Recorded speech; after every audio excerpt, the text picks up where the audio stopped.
English shorthand 120 words per minute. Kailas Chandra's shorthand transcriptions. Volume 7. Transcription number 138. Please get ready. Start. Then, sir, some attempt has been made to introduce certain elements in the present Constitution Amendment Bill, but naturally other details and further elucidations are out of the purview of the present bill, and therefore a new bill will have to be brought forward to the extent that it is necessary for incorporating these provisions. In the meanwhile, I would assure the House that government have made arrangements and will take steps for having interim advisory bodies, etc., so far as all these areas are concerned. And then immediately in the next session, or if that were not possible, in the session after the next, an attempt would be made to place before this House a bill or bills for broadly carrying out the scheme, especially the administrative scheme that I have explained to this House. There will of course be, in addition to these bodies, so far as Delhi is concerned, a Delhi Development Authority. All these are necessary because Delhi is the capital and all attempts have to be made to make Delhi as model a city as possible. Now, the next item with which this bill deals is what is known as the safeguards of linguistic minorities. Now, this would apply to all the states so far as this is concerned. There are 2 or 3 aspects to this question. One is that we are dealing only with linguistic minorities, but any other minorities at all, and we are generally following the line that has been laid down by the States Reorganization Commission. The States Reorganization Commission rightly pointed out that even after the reorganization of states, there would remain a large population speaking languages other than the territorial language of the particular state. Now, so far as these people are concerned, certain safeguards were considered essential. In the first place, we have to note that all the inhabitants in any parts of India, state or union territory, are the citizens of India.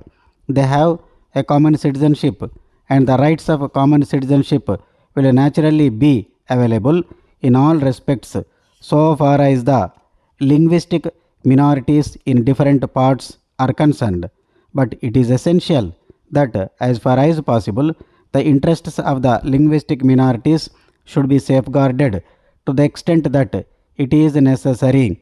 The State Reorganization Commission have pointed out in this respect that after all, these linguistic minorities are the citizens of India.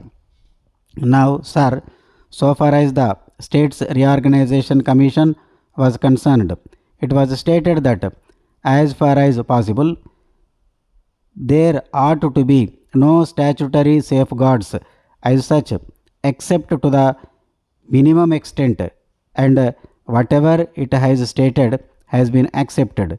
It was stated that in respect of the rights of the children of these linguistic minorities, there ought to be a statutory provision, and that they ought to be taught through the medium of their own mother tongue at the primary school level. Now, that has been accepted, as the House will find a new provision has been made in the bill so far as the secondary education stage is concerned, and so far as the other questions are concerned. The other questions are many, as for example, to what extent there should be the language of a minority as a medium of examination in middle schools and in colleges, or whether it should also be a medium of administration in government offices. Now, sir, there is another question also which has been raised, namely the question of domiciliary rules. There are certain states where certain rules are made according to which it may be difficult for the non-residents in that area to acquire certain rights. In some cases, very long periods have been laid down. If I mistake not, in one case 12 years residence was prescribed, and that was considered rather inequitable. As you are aware, sir, in this respect, the Constitution has stated that if, for example, there are any such rules which had the force of law at the time when the Constitution was inaugurated, then they would continue to have the force of law until Parliament makes a law in that respect. We are considering that aspect of the question also. Then, sir, the important question that has to be noted is that if we have a common citizenship, then the question arises whether it would be open or it ought to be open to the various state governments to lay down certain rules which are likely to be complained as of discriminatory provisions so far as the acquisition of property is concerned, or so far as the admission to government services is concerned. Therefore, sir, the whole subject is under the consideration of the Government of India, and we are anxious to evolve certain provisions. Therefore, sir, coming back to the linguistic minorities, what has been decided is this. It was suggested that the governor should have the right of finding out the solution for this and giving property rights to all citizens in his state.